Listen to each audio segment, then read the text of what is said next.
After 50 or more matches in 4 days, we are going to find our second champion of the weekend. It's going to be Dog or Osnildo. Now, Frozen said that Dog was going to take his shirt off if Frozen won Worlds. What if Frozen is going to reciprocate if Dog wins this? Well, I mean, we found out in his interview at HCT that I think Frozen used to be a competitive swimmer, so it's probably not actually quite as valuable information. Out there already, yeah, exactly. Kind of boring. Looking at this route to the finals, obviously, Dog beating Frozen and Luffy on his way here. Osnildo beating Luca and Akatsu. It's going to be not just representing themselves for that $12,000 first prize, but representing their countries. And for me, Canada, Brazil, USA are the 3 best countries in this region. I think generally have to agree with you. We see that Argentina. both in terms of the general bracket and also in the women's bracket. I believe Canada and USA have done very well in that particular division as well. But not just looking at countries that have done very well, just in terms of play styles, it seems that so far aggression is the way to go, at least within the playoffs, because obviously players had the chance to change their deck lists going from the group stages into the playoffs. And Dog and Osnildo both made a pretty hard switch, I would say, over to a much more aggressive playstyle, and it's been working out very well for the both of them. Yeah, what I think they both did is worked out what they think they should do to beat the field, which is play Quest Rogue. Right. You then work out that everybody's good, and they're all going to do that. Right. And some of these players, Osnildo and Dog included, go the next level and say, okay, what beats Quest Rogue? And we saw in Dog versus Luffy in particular, aggro just absolutely mullers it. It's not even close. Completely murked, one might say, to use other... That's a long time ago. Yeah, exactly. Weird secondary school vocab. Yeah, I was at secondary school when that came out as well. Oh, yeah, I'm older than Rio. Sure thing, Dad. Yeah. As here we can see the bans here. The Zoo being banned away from Osnildo, because I believe that is the Zoo Warlock as opposed to a Control variant. And the Murloc Paladin banned yet again from Dog. I mean, we saw in the first series of... the first series on the playoffs today, where Dog had pretty good success with his Murloc Paladin against Frozen. To be honest, with Frozen's lineup, any aggressive deck would have got the job done, to be perfectly honest. He couldn't ban enough to win that series. But why do you think Osnildo is going for the ban of Paladin rather than any of the other aggro decks? I think Paladin is the most consistent of the decks. All of the others are capable of drawing a patches, or in Druid's case, it can just run out of stuff. Warlock sometimes gets like 2 Bone Mares in its hand, or again can get patches.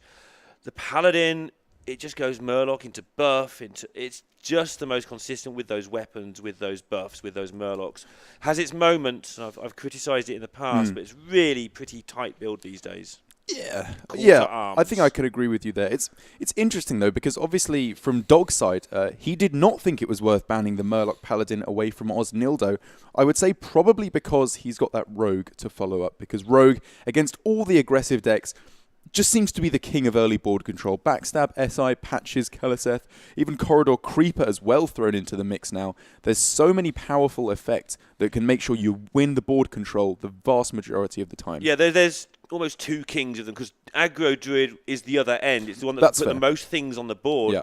Yeah. Call to Arms is a bit of a wild card in that situation, but aggro Druid can put most things on the board. It can chew through the Paladin's minions by keeping his own minions alive.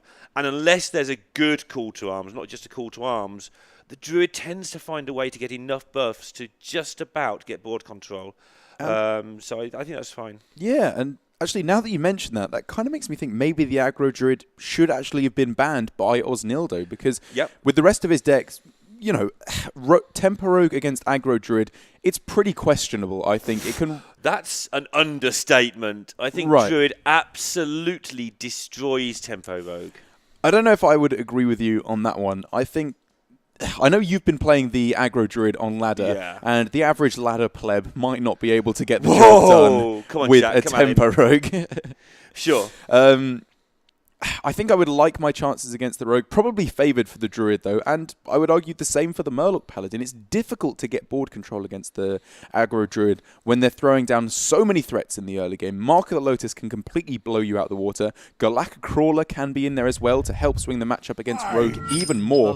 So all things considered, I think I might have liked to have seen the aggro Druid banned away, but here we can see the one non-aggro deck in this entire series being started off here for Osnildo. The Kazakus Priest, very interesting mulligan actually to get things going, because obviously, you know, it's Zoo. It's not a pure aggro deck. It's an aggressive tempo-based deck that has relatively good scaling into the later stages of the game.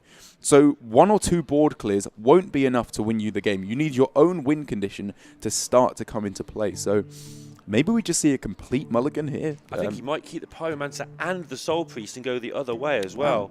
Just go for, can I draw a couple of things to connect with these? If I draw Circle, I probably win the game. If I draw Shield, put it on my Pyro, that might be enough to clear some boards. Yeah, he's keeping 1. I was just getting there as I went through. He gets the Circle. That's the first board clear.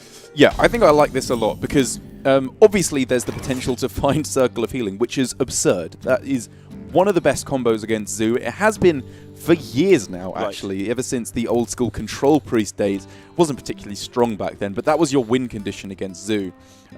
But even if the Circle of Healing wasn't found, a 4-mana 3/5 is pretty premium stats actually to throw onto the board. Probably survives a turn and gets at least 1 shot fired before it gets killed. So I think keeping Soul Priest against aggressive decks is fine. It's not necessarily that normal. The Pyro against Zoo, maybe not against like aggro Druid or against aggro Paladin, not Murloc Paladin. I think you can keep it then. It was a bit more borderline against Zoo. A lot of 3 health minions makes it a little bit hard to get that Pyro to really get its job done. I definitely agree. I think it shows good matchup understanding that the Zoo, once again, not an aggro deck, and a tempo deck, a curve deck a lot of the time, just with a lot of 1-drops, but a lot of late game potential because of Blood Reaver Gul'dan and just the life tap hero power, as Dog just lets rip with a Glacial Shard simply as a 2/1 here. It's not the most as well. Yes, definitely begrudgingly. It's not the strongest start. But the thing is, just giving your fledgling the highest chance of going off on the following turn, I like a lot, because the Glacial Shard here can be used to take out a Novice Engineer, a Loot Hoarder, Blood Mage Thalnos, whatever stuff could come down on turn 2, which means all of a sudden Holy Smite, Spirit Lash don't clear off the Vicious Fledgling. It's basically just the Shadow Word Pain that could kill it off. Nothing else gets the job done. Not messing around. Wondered if he might try and bait here with a Councilman, see if there's a Shadow of Pain. Yeah. He's not going to muck about. He's going to say, if you can't kill it, you are going to get a whole bunch of Flappy Bird. It is indeed. And if the right adaptations don't come through here for Dog, there is still the backup plan of Orkanai Soul Priest, Circle of Healing for Osnildo. But if Dog can bait that out with basically just a Vicious Fledgling, I think he's going to be pretty happy with that. And if he can even get the adaptation to survive through it, which is not there, those are probably the 3 worst adaptations that were available. Really bad adaptations there for Dog. Works out so he gets there, but yeah, really grim. And I like this non-play of the Keleseth, realising that actually the Councilman is so big, you can afford your next 1 minion to be kind of weak because of it. Yeah, sorry to interrupt you there, but this is just... I'm just the guy who talks too much. I think we could both give that one a shot, claiming that title. But for Dog here, he's so happy with this, I think, because as I was saying, the Orkanai Soul Priest Circle of Healing, it's not the nuts because it's not Raza on 8 and Raza on 5 Anduin on 8, but it's a really, really powerful combination to throw down against the Zoo, and he's found a way to maneuver against that, only really losing 2 cards in the process. Interesting as well now for Dog, because he has no idea. That's 2 of the cards that were kept, or one of the cards that was kept in the mulligan. That's true. He'd been reading that as something completely different to a Soul Priest, probably, and now he's playing in the dark a little bit. Absolutely no information about his hand. Sadly, is forced to trade here, however, because the ping from the Orkanai Soul Priest would probably be a little bit too scary to deal with it. There was the argument to make that maybe if you force your opponent to use the hero power instead of trading it with the Councilman to kill it off, you're limiting their mana somewhat, which might make them make a somewhat awkward play. But then again, there's not all too much they want to do at the moment in terms of their mana. And if they find Raza and snipe off the Darkshire Councilman, that would have been awful for Dog there. Unleash me. Unleash me. Dog now. The next 2 turns of the challenge, have you got X, have you got Y, where X and Y are Dragonfire Potion and Psychic Scream.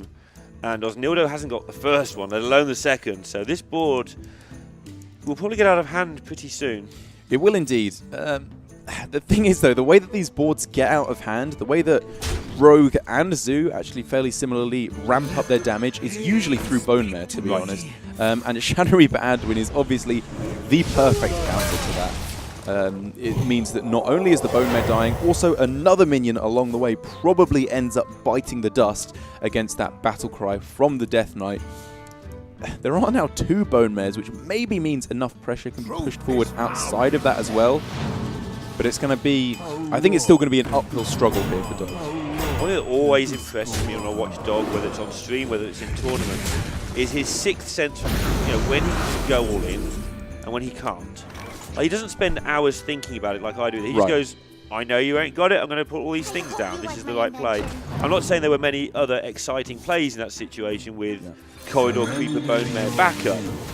He just gets how to play aggro. No, I totally agree. That's kind of what happens when a really good player plays as much as Dog does. It happens to the like of him, Zixo, Casey, players like that who are naturally extremely talented, but also play a blooming lot of Hearthstone. A lot of blooming Hearthstone indeed. And yeah, Zigzo was the first one to spring to my mind there, so I can't even counter exactly now. Psychic Scream, however. Oh, it doesn't even need to be that. I think you can just go off with Shadow Reaper Anduin here. It's absolutely perfect to kill off most of the minions. The hero power can kill off some of the others. Psychic Scream to follow up will probably shut down any chance of Dog taking this game because... Yeah, he has to go all in here. Yeah, he has to. You're right. Once Shadow Reaper Anduin and Raza have come down both by turn 8, it's very difficult to win anyway, especially when you don't have Leroy in your deck. Obviously, the Rogue has the ability to go Leroy into Shadow Step, just not available in this deck, and I'm not sure if Dog is going to be able to stick anything now to push damage. Osnildo a pretty big success story either way in this tournament. I think on days 1 and 2, when we watched him, we felt he made quite a few errors. Yeah. To the point where we weren't sure. We thought he was going to be pretty good. He's a Brazilian qualifier. He's going to be pretty good, along with Hasio, who's also going to China. But we weren't so sure after watching maybe the first 2 or 3 matches he played, I think is fair to say. Yeah. And now, the last few matches, he's really tightened up his play and done, he would be a worthy winner if he gets there over these last few matches. But of course, Dog has also played incredibly well in this tournament. That's right. That's the difference for Osnildo, because we've seen a few players at this particular tournament who have shown kind of a lack of matchup understanding, I would say, like Yugi Mexicano springs to mind. Is not a bad player by any stretch of the imagination, but hasn't put in the time to learn those necessary matchups. Or just maybe doesn't have the contacts to really get the practice That's right. That's right. But I think Osnildo will have talked to his Hearthstone mates, figured out what he needs to be doing to turn these matchups around, and he's been much more on point. We were talking as if this was over, but I think he was just nervous. Yeah. He's under an immense amount of pressure. There is that pressure. It's hard for other people to feel it, but when I went out to Brazil, the fans, everybody wants you to win so much. That's an additional pressure, top of the fact you're playing for a $300,000 prize pool. Most definitely. And I think he took a little while to settle into the event, but now, either way, he's going to China, and either way, he's putting a great performance. But this game's just turned on its head. It has. Osnildo is now looking for lethal outs because he does have the ability to clear off the vast majority, if not all of the board, I believe. But with Thalnos, Smite, and the Mind Blast, that's quite a lot of damage he could be looking to push forward. But this line of play also feels very safe indeed, as I said, with no Leroy. I'm just going to take a quick look at Dog's deck list to see if the Blood Reaver Gul'dan is there, because if so, that could provide that last little push with the Doom Guards being summoned back to provide lethal. Needs to hurry up. This animation is quicker than it used to be, but it's still a little slow. Yeah. And shoot around. Well, something went face, something got played, some stuff happened. I think he may have whiffed a little bit, but he's dead to like second bone mail. Have we had second bone mail? I think we might have had that already. Leroy? It has to be... Leroy is not in the deck list. It would have to be Doomguard, or the Bone Mare. It's not quite there. Dog can't bring this to a win quite yet, and I think that's lethal available now. Yeah, with speed is a giveaway. You've got the Thalnos sits on the board for the extra 2 damage as well.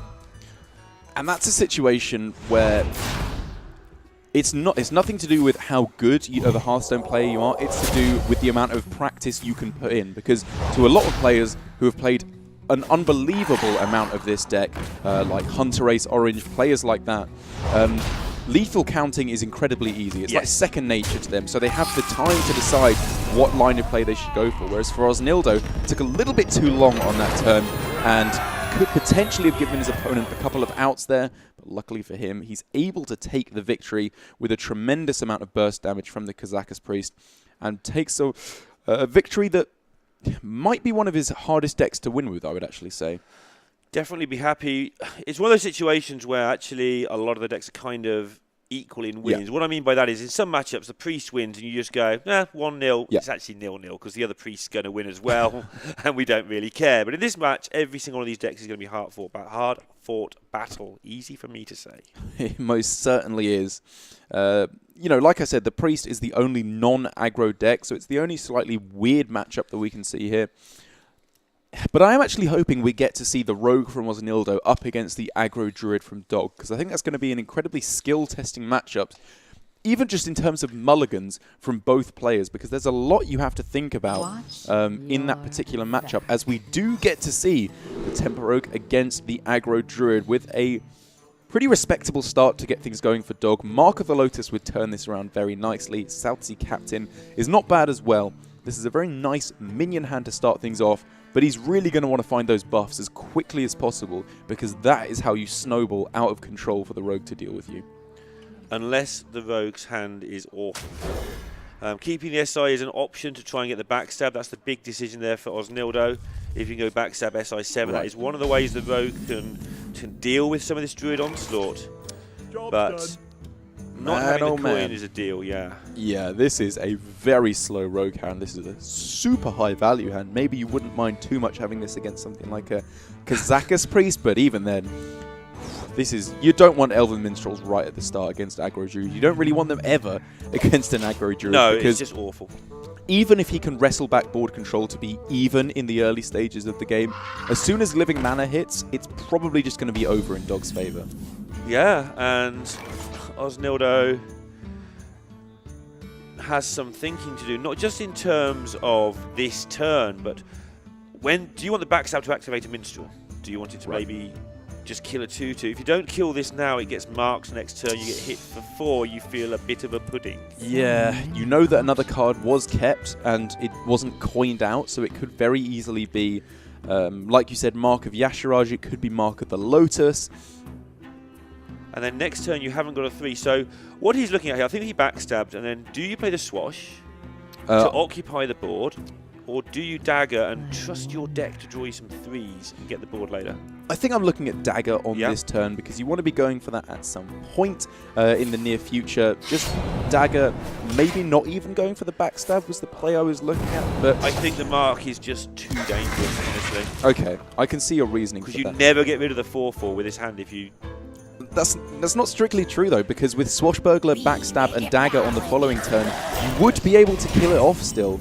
And if you attack into it beforehand, you would only need... if you attack into it beforehand, you wouldn't be able to activate the Backstab. So there's a lot to think about, actually, it's a there. really messy start. Very, very messy turn. But maybe starting to turn around now. I think it's going to come down quite heavily to what comes off the Swashbuckler here. I mean, getting patches has made a big difference here. Dog was about to take command of this game. Right. He will still you can still get use out of patches. You can captain patches, you can dog patches. There's patches the dog. But of course Dog is going to be playing the Direwolf, of course. Oh, I see. Yeah. Direwolf Alpha Patches, played by Dog. Not Patches the dog, which just sounds like a really bad name for a dog. A really awful cartoon show. So Osnildo holding back the Swashbuckler here. Obviously trying to set up for an Edwin Van Cleef on the following turn. Do you think it's worth it to make a 4-4? I guess the Pirates weren't really doing all that much against... 4-4's fine. Yeah. It kills nearly everything, and it does. You're not going to get a bigger one, so you might as well, basically. And this is the problem that Heroic has against Druid in general, is these minions may be small in terms of attack, but they don't die, so they stay there until they get bigger, until you draw that buff. Yeah, that's the thing. Your creeper will just not be playable for quite a long time unless you get a very specific kind of opening hand.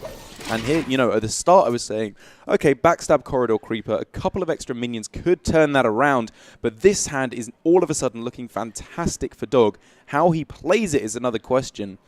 But I mean, on this turn, Direwolf Alpha, Mark of the Lotus, even just slamming everything to face then does not look too bad at all. Yeah, and then you can go the other way. You can play Patches and Savage Draw and just clear things up and have a really wide board, but you lose your Savage Draw. But what does the Rogue do against that wide board when it has no minions? It has hardly any removal in the deck.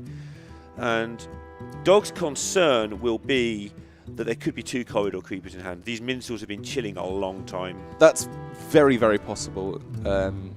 But at the same time, there's a lot of other cards that could be in the Rogue deck. It could be Elven Minstrels, Valspine Slayers, Bone Mares, the Lich King if that's floating around in there, Leroy Jenkins. There's a lot of pretty rubbishy cards that you wouldn't want to be throwing down. But from where I'm sitting, I think the Mark of the Lotus plan looks a little bit better to me, because if you were to go for the Savage Roar, the numbers don't quite add up to effectively kill the Edwin Van Cleef. I think instead, he's going to be going for this line of play, taking the value trades, setting up for Savage Roar to just close out the game on the following turn, as he's not even taking the value trades, just setting up for lethal. Yeah, I mean, look at this. I know, you use the word suite of minions. I'm going to go with that. So you can't use it is the a rest large of the cast. suite of minions. Yeah, it's a pretty sweet position to be in, to be honest. I would agree with you there. And Dog has basically set up lethal against all and sundry here, I think. And it is going to be sundry. It's a lot of damage. I got as far as 19 and then stopped counting. Right. More than that there. It's just so easily lethal in this position. And, well, 1 point to you. I'm not going to claim that I think Temper Rogue is favoured against the aggro Druid, but I would say it's got a real fighting chance. And, you know, to be fair, Osnildo did not get the hand he was looking for. I can't say this is a representative game necessarily. But to Dog's credit as well, he drew Patches in this game. It was far from the absolute perfect draw for Jade Druid, for the aggro Druid as well, sorry. But it still just absolutely managed to get there. The removal wasn't there. Rogue just has to play so much more aggressively for board control in that matchup, and it was simply not available. Yeah, and he even got a very cheap corridor creeper, and it's just too slow. Yep. Turns out that a 0 mana 5/5 on turn 4 or 5 is just not good. It's a pretty fast deck you're playing against when a 0 mana 5/5 does not do it. You should make it -2 mana. Get more crystals and get a 5/5. Oh, right, so you're suggesting an innovate that gives you a 5/5, Neil. Yeah. But you can only play it on turn 4 or later. So it's fine. Oh, it's That's fine the downside. then. Right. If you die in 3 turns, it doesn't do anything. I'm going to stop listening to you now. As Everybody else did that years ago. That's why you're the only one left, Derek. Dog is now left against, with his Zoo against the Paladin is the only real difference here. Yeah. And in terms of how those two decks line up against each other, in terms of the power that the Paladin can get at the start of the game, the best possible hand for Paladin, I would say pretty consistently. Is this one? It beats... No, I would disagree with that most certainly, but if you can get the perfect Murloc curve, you're going to be beating the Zoo a pretty high percentage of the time. What about if you get 2 Call to Arms and the coin? How does that go? I think that's going to make up for it pretty strongly, because Call to Arms is one of the most absurdly powerful cards we've seen in Hearthstone for a very long time, I would say. I agree, and I think we're going to have to get used to that being the next hate card. Most definitely, because even in the Spiteful Summoner versions of the deck, it was still put in there because you simply could not cut it from a Murloc Paladin list or any aggressive Paladin list. It is one of the strongest cards because not only does it put a very, very strong board down to fight back against what your opponent is doing, it also thins out your deck, which means you're getting closer to cards like Blessing of Kings, the Tarim, and looking at this game... second Call to Arms as well. Right, sure, yeah, it's exactly. like snowballs into itself quite rapidly. That's very true, and... Dog is in a respectable position at the moment, I would say, but not doing fantastically. And Call to Arms, I would imagine, swings this pretty heavily into Osnildo's favour. And if one doesn't do it, two definitely will. There's a juggler near the start. It could even pew down the 3-1. And people need to take a moment to think about what you just said. There were spiteful versions of this deck. Call to Arms only cost 4 and they wouldn't cut it. That is absolutely nuts. Yep. Some of the best cards in Druid are cut for these. Cut Wild Growth. Yep, cut Wild Growth, like Jade Blossom, Swipe in a tempo-based deck would be very nice indeed, but it's simply not there. Okay, so Dog here with the double Councilman. They've got those stodgy bottoms, which means that they can do a lot of trading over the course of 2 or 3 turns. One of the best benefits of the card, one might say, as Osnildo takes a second to think about this. How does Murloc War Leader affect his trades? It's just not quite there, to be honest, in terms of taking out these War Leaders. And therefore, you know, when it comes to turn, you have 4 mana, you have to have a pretty good reason to not play Call to Arms, as he does just let it go again. I think he was just double-checking as well. The War Leader is the one thing, and also Knife Juggler Call to Arms on 6 is only 2 turns away. I think that's true. That's a long way, but I think he was just checking that that extra 2-3 damage might be worth it. I can see the reasoning, but I still love going for this anyway. I love it too. Because the thing is, yes, you can wait for Knife Juggler Call to Arms on turn 6, but you're probably going to be so far behind on board then anyway that it would be much better to go for it now. Dog's decisions have all been really fiddly in this game. Finally getting Keleseth down. Again, I think it's not too late for Keleseth, but it's definitely on the edge. But these Councilmen that he chose to play over turns 3 and 4 are making a big difference. Yeah, I'd say it's pretty late for Keleseth at this point. You could, you know, there's potential for patches to be pulled out of the deck directly, which would be a pretty nice buff to get it going. But board control is either going to be won or lost in the next 2 turns, I would say. And after that, the recovery, the extra buff on the minions, I don't know will be quite enough. Yeah, the reason I like it is there's Chain Gang is the main one. Very good point. But like you say, you are playing a 2-2 for 2, which is kind of gubbins. But as Dog's got a bit of board control, that's why I think it's not the worst draw. But obviously, he'd much rather just have a Doom Guard. And so here for Osnildo, it's kind of weird because every way he does it, he can clear off the board effectively with Rallying Blade and probably Hero Power, as opposed to Knife Juggler. But he has to leave either a Vicious Fledgling or a Darkshire Councilman on the board. Right. Both of which you really never want to leave around on the board because they always find a way of getting it done. Because as you say, I mean, if a Chain Gang came down and there was a Councillor on the board, yep, it would have been truly devastating, but unfortunately the Knife Juggler does not find the target he was looking for. And Dog is in a reasonable position now, considering he just got double Call to Arms. Yeah, if he had hit that 1 in 5, a lot of good things would have happened.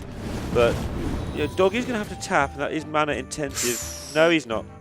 That's not how tapping works. You just play Doom Guard and kill people. Wow, what a card to get off the top. The exact one that was needed there to wrestle board control back in his favour. Yeah, and this is going to do 14 points of Councilmaning.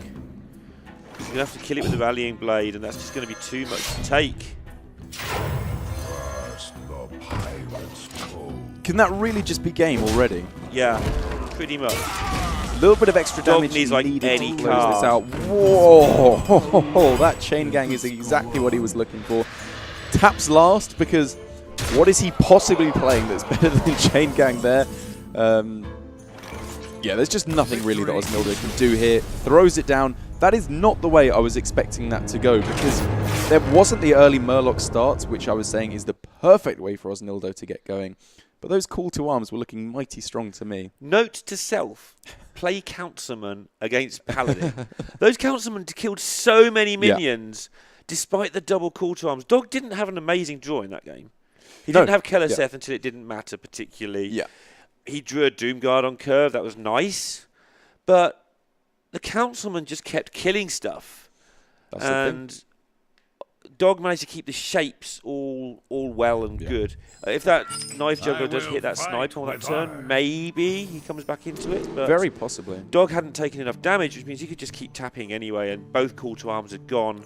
Osnildo's kind of struggling from that point onwards. He is indeed. I think that might be one of the things that people missed about Darkshire Council when it was first reviewed way back in the day of Whispers of the Old Gods, because they didn't realise that a 3-mana 2/5 is actually just pretty good in the aggro mirrors after you've just played one minion, and then it just gets to the point where you're actually applying loads of pressure. But it does depend on the meta. I mean, at the time, everybody definitely missed it. Then it sort of faded away because it turns out that 3-mana 2/5 doesn't deal with a lot of the stuff that was being played, and now it's back. And you've really got to check how numbers line up. It's not what the value is, it's do they line up with the meta as much as anything. Sorry about that. The back. It's alright, I quite like it. Nice bit of differentiation in your voice control. I like to integrate many different things into my casts.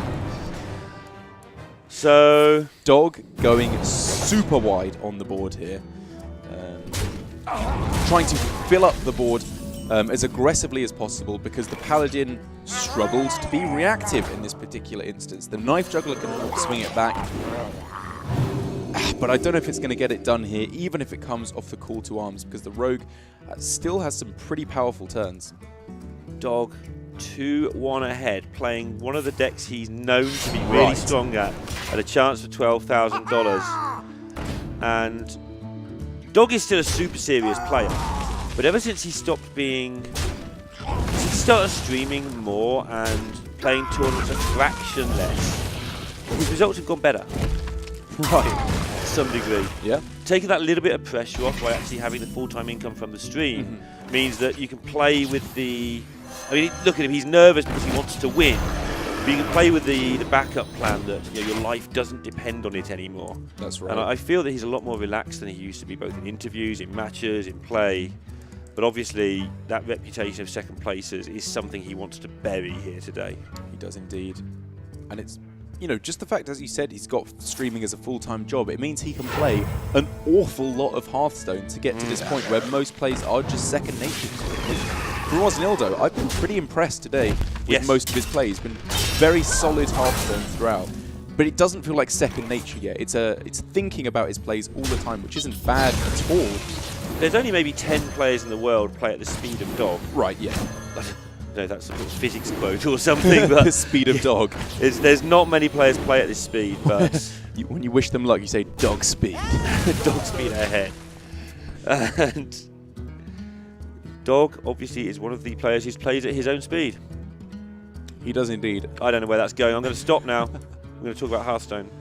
Pretty unimpressive cards to gain from the Swashbuckler, though, bringing that up with the Blessed Champion and Lightfuse Stegodon. He needs to be able to wrestle back board control, but all the ways to do that don't actually work well together. He wants to save the Flame Elemental to go for Valspine. He kind of wants to play the Flame Elemental right now to wrestle back board control. I would imagine we end up just seeing a Lightfuse Stegodon, or just the Hero Power even, because he knows... I guess the weapon probably actually does a lot more than the Stegodon on board, because he would have to expect that the measly little Tide Caller would be able to trade into it.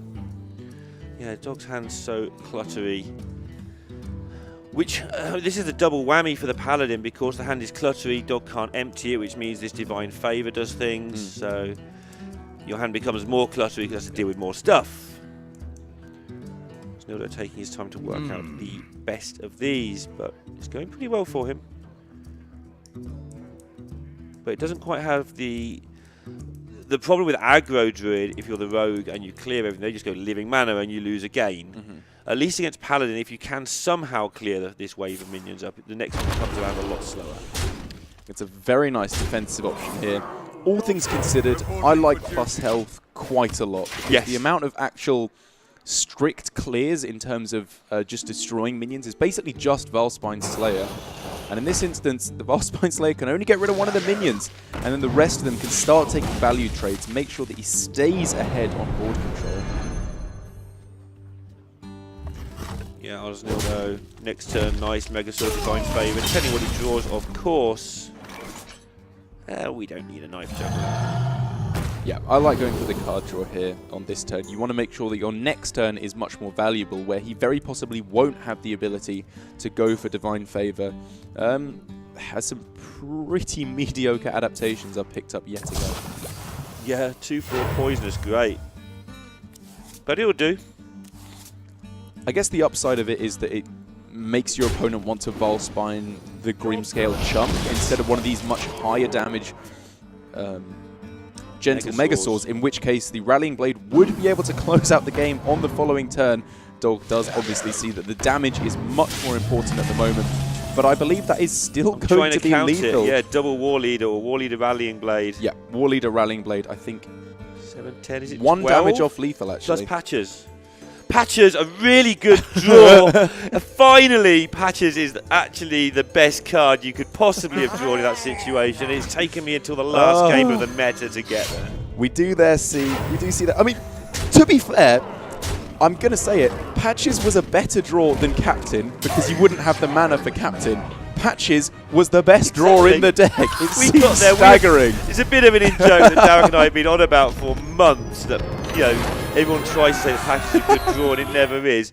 It's getting nerfed in a few days' time, and we finally found it a place to go there. But let's not muck about. It's going to be a rogue mirror for all of the biscuits. It is indeed, and this is a matchup that I absolutely adore. There are obviously instances in this matchup where one player just runs away with the supremely powerful hand through Keleseth, Edwin, Corridor Creepers, things like that. But the vast majority of the time, I find, in my experience, it's a really, dare I say, beautiful dance with backstabs, the reactiveness of Valspine Slayer coming down to destroy your opponent's minions. Do you play aggressive? Do you play reactively? There's so much to think about here. I can't remember who described it. It could have been Boar, but I don't want to completely assign it to the wrong person. Is you want to always be slightly behind with a handful of comeback mechanisms. Right. You don't want to be too far behind, they just kill you. Yeah. You want to be just a little bit behind, so they have to try and get a bit more in front, and then you just play your Corridor Creepers and your Bone Mares and just swing it all in one go, and they lose. Because you have more resources, they have more stuff on board. But actually, in this particular game, neither player has those reactive mechanisms for the moment, so it's just going to be who can come out on top purely in terms of minion trading, and obviously the dagger thrown in there as well. This is a really hard turn. It actually is. Are you looking at coin Keleseth? Well, I'm looking at the fact I want to coin Chain Gang or coin Minstrel, but I've got a Keleseth in my hand, yeah. This is really difficult. Do you want to waste one turn of Kelesethizing in return for a coin Minstrel into Chain Gang? And then you actually get more from your Keleseth because you coin the Minstrel and get 2 minions that have been Keleseth anyway.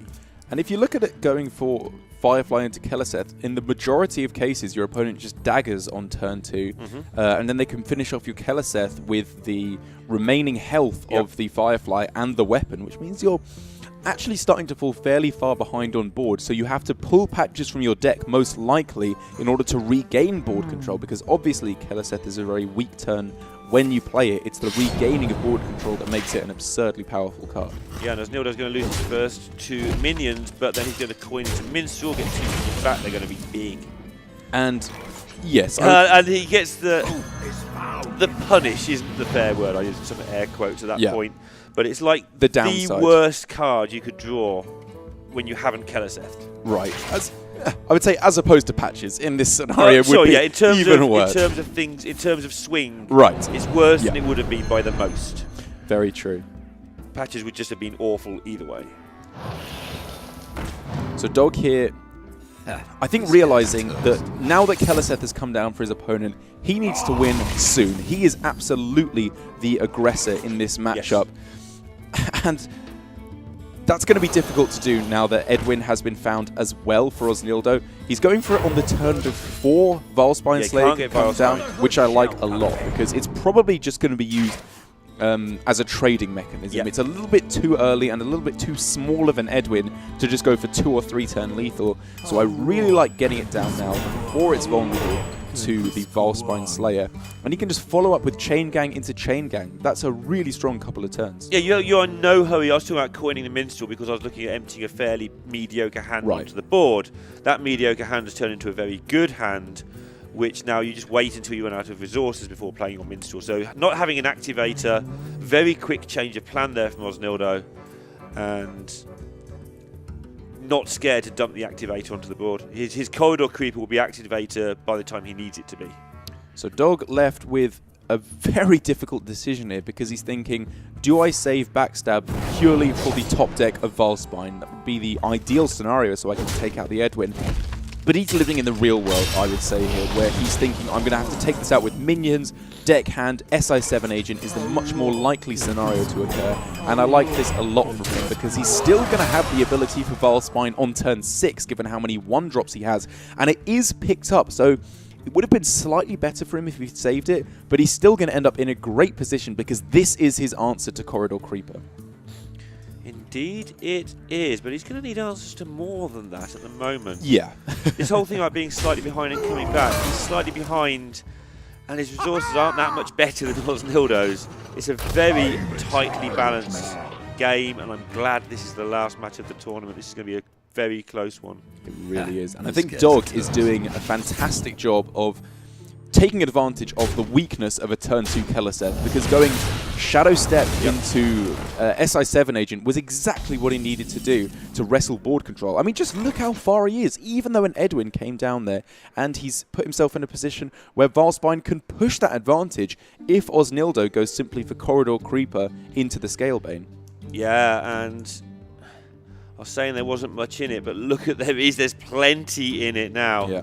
It's only turn 5 and Dog's managed to fend off a 7-7 Edwin, produce a gigantic board, but as is the nature of rogue mirror matches, next turn you look at the board state and suddenly it's all gone away and the other guy's got all the stuff on the board. Yeah, and this is due to a fantastic play from Osnildo. There was the ability to go for Cobalt Scalebane there in addition to the Corridor Creeper, which is, you know, a lot of pressure that you're putting onto the board with a 6-6, but he needs to seize back board control right now. If his opponent goes too wide, if he's met with a Valspine Slayer, then all of a sudden he's completely lost board control and the comeback mechanisms aren't there. Whereas in this instance, if 1-drop Valspine happens to come down, it's far from over. Indeed. But Dog again saved this Slayer. And no activator for Minstrel. We're saying it might be quite easy, but the way the game has transpired, there isn't one, and things are getting a little bit squiggly. Yeah, I think Osnildo is still in a very good spot as long as opponent doesn't find Bone Man here. Dog has left himself in a good position by saving the backstab for a potential top deck of the Elven Minstrel, so I really love saving back the backstab there.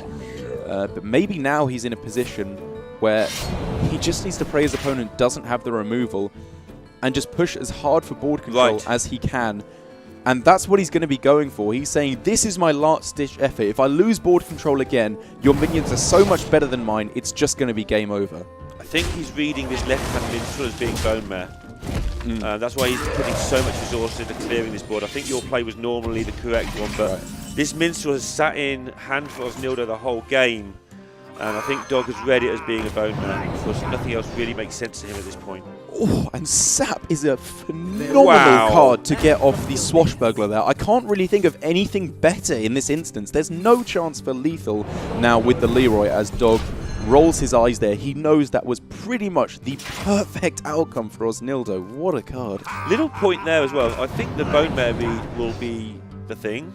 Osnildo played the right-hand Minstrel, not the left-hand one. Because I think he suspects that Dog's got the wrong read on that card.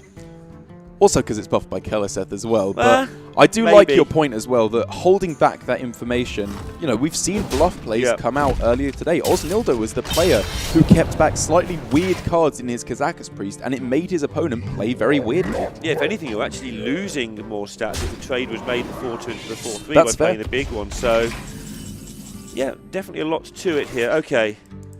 Assassinate, not the worst thing to be picked up by Dog, but not the best. And now Osnildo has a turn that if he does anything sort of reasonable, he should be in a great spot. But he has to make sure he doesn't lose to Leroy's Shadow Step if he possibly can. If it's realistic to do so, he will. If it's not realistic to do so, then fair enough. You just try and win before that happens. You've got Bone Mare next turn, that prevents Leroy Shadow Step. So he might overtrade very slightly this turn, just to prevent that. It's so far. Yeah, no, I don't think this is overtrading. I think this is he's in such a good position that he's shifting from not how do I win, as we always say, but how do I lose? Right. And he is closing out those possibilities. Because for Dog, it would have to be Leroy into Shadow Step as the next 2 cards, and he would have to have no taunts from his opponent. But obviously, we can see there are taunts aplenty. Osnildo will be moving towards lethal over the next couple of turns, and it looks like Osnildo might be our champion here. Yeah, and I didn't think I'd be saying this after day 1, but he might be our worthy champion. Absolutely. I think he has improved. He's steadied up his game. Whatever was, whether it was nerves, whether it was inexperience, I don't think he's inexperienced, but whatever it was in the first couple of days where he was making misplays, he has tidied that up so much in the last 2 days. And Dog looking like the second place meme, which he must absolutely hate, may well continue into another event.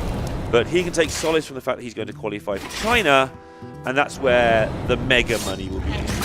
That's right, he could very possibly start to wrestle this back as he thinks he's got the Leroy. Maybe this is my out, but obviously we can see Saranite Chain Gang is waiting there. Oh. Or Leroy for a reverse lethal of his own. Osnildo, it looks to me, is going to be our WESG Hearthstone America's champion. Well played to Osnildo, well played to Dog. $12,000 versus $6,000. Wow. Not a bad 4 days' work, but the big money will be in China in about a month's time. $300,000 prize pool. What does 300,000 sound? I don't even know how big that is. I can't get that high. Yeah, I don't think we'll ever get that high, to be perfectly honest. But for these players, it is everybody in the top 7 can absolutely be rejoicing. For players like Frozen and Dog, it's that chance to get the big first place that they haven't found in a little while. And for these players like, we've seen Osnildo and some of the more new players like Akatsuo, we see them making their big breakout. But then for players like Luffy and Luca, this is their chance to go from being a well-respected, fairly high-up legend ladder player to being a big champion winner and getting that huge prize pool. And respect doesn't pay the bills, but $150,000 surely does. 2 from the USA, 2 from Brazil, 2 from Canada, 1 from Colombia, and all 3 of the players, Akatsu, Frozen, and Exhasio, who won the relegation match, who came to this event last year, who got through their national qualifiers last year, and all 3 failed to get to China. All 3 succeeded in going to China this time around. And so they're going to get they probably waited 12 months of, oh my goodness, why did that go wrong? And it's now sorted out, they get their shot at the big money. That's what we absolutely love to see. And I think that's been the story for a lot of the players here, is just improvement. We've seen from Akatsuo, Than, a lot of the players we've seen previously who have improved quite drastically, I would say. And even just within the series, we were saying Osnildo, we think he's improved dramatically, calmed himself down from the nerves, and showing very real potential as a very strong contender going into the World Finals. Yeah, and just a quick mention of the women's event. Quantum beat Nicolena, and Quantum was another player who, I mean, she played well in the qualifiers, but she played insanely well in this tournament. Well. And that is another player to watch out for when we go to China. But from us, after 52 matches in 4 days, it's finally time to say goodbye, and we hope you've enjoyed it. The World Electronic Sports Games now enters the crucial final stretch. The American qualifiers kick off on February 1st. And during 4 intense match days, the best teams of the region will battle for $233,000. And more importantly, the highly sought-after slots at the Grand Finals in China. The best of the best will play for the championship title from the 12th to the 18th of March in Haiku at the WESG Grand Finals and $3,920,000 prize pool. Cheer for your country and join WESG.